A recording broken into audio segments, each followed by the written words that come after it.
भूखल तिवैया ए मैया करेली तोहर से गोहार।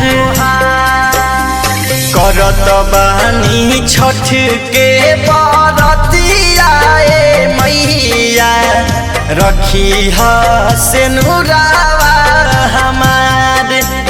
ए माई रखी से नुरावा हमार।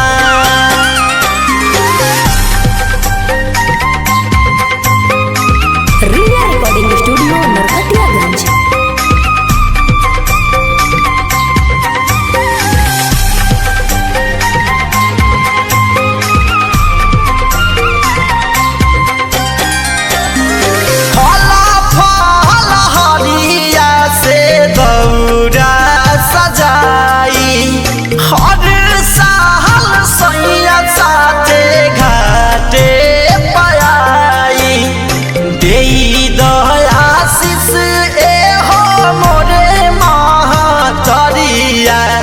खुशी रहो हमार परिवार। करत बानी छठ के बरतिया मैया रखी से नुरावा हमार। हे माई रखी से नुरावा हमार।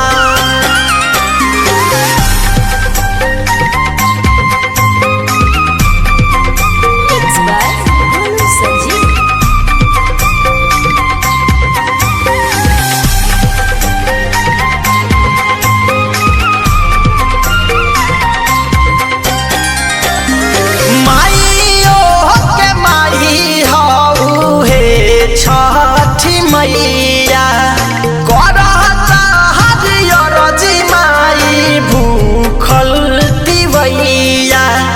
राम बलि अंकित गोलू संजीव मैया रखल रहिया अपन प्यार। करत बानी छठ के बरतिया ए मैया रखल रहिया से नूरा हमार। हे माई रखल रहिया से नूरा हमार।